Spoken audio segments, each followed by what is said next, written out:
So today we're going to continue our unit on basketball by focusing on controlling the ball while dribbling. So what I want you to do is turn to your partner right now and talk briefly about what it looks like to control the ball while dribbling. So do that now. Once in their partners, students share their prior knowledge of effective strategies for controlling the ball while dribbling. Consider having students watch the skill demonstration videos from the MLSE ShapeUp website prior to the lesson. To get warmed up and to increase our heart rates, we're going to play ball control. Students will gradually increase their heart rate by participating in the following activity. Place pylons randomly around the gymnasium for students to walk and dribble a basketball around. Give each student a basketball and remind them to switch back and forth between hands and to keep their heads up as they move through the activity area. Students use the pylons to move around, move through, between, and as a marker to change direction when approached. Students increase speed from a walk to a slow jog and to a jog and must be aware of those around them. While they are dribbling, the teacher will call out stop and students perform a 2-foot jump stop and then hold the ball with 2 hands and pivot 3 times. Students resume moving until the teacher again calls out stop. Prior to the activity, inspect the activity area for safe traction and potential hazards. Remind students to be cautious of others when moving. Remind students that as they move faster, they will have to be more aware of the personal space of those around. Check that each activity is spread out to minimize interference from other activities.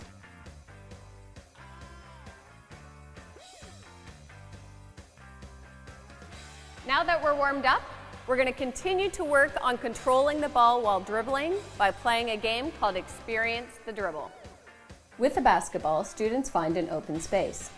Students experiment with a variety of dribbling techniques while first stationary, then after 60 seconds while moving slowly around the activity area. We'll now move on to partner dribble tag.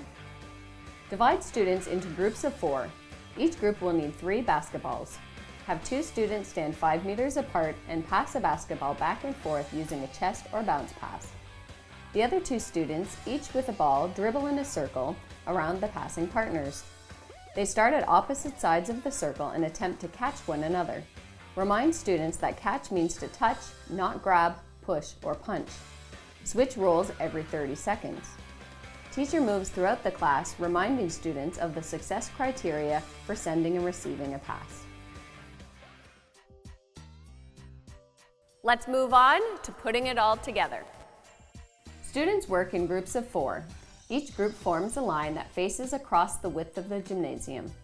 The first student in the line has a ball and dribbles out 10 meters and performs a jump stop. Then they pivot and face back towards their line and send a chest or bounce pass to the next student and run to the end of the line. The next student dribbles out, jump stops, pivots, and passes to the third student in line and then runs to the back of their original line. Continue this sequence for 2 minutes. Students in the line can remain active by jogging on the spot while they are waiting their turn. We'll now play a mini game. Divide the class into groups of 4 to 6. Students play half-court games of 2-on-2 or 3-on-3. Students are allowed to dribble the basketball, but they must make a pass or take a shot within 5 seconds. On a turnover, the defending team takes possession and must complete at least 2 passes before they can take a shot at the basket. If time allows, a second game can be played with a different opponent.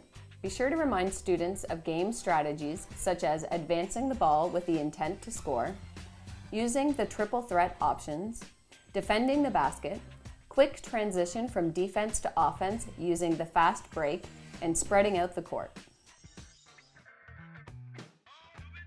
We'll now cool down with cool dribbling. Throughout this activity, students will gradually decrease their heart rate to a resting rate and then will stretch the body parts that have been active throughout the lesson. Each student dribbles a basketball around the gymnasium. Students move in a pattern called out by the teacher. Remind students that they must be aware of the space of those around them.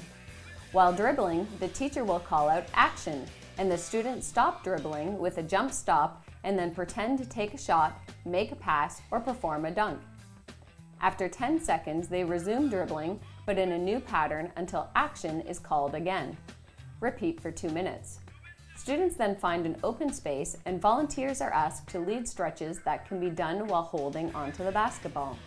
When the teacher calls out "Game over," the students sit down and then follow directions from the teacher to put the ball away.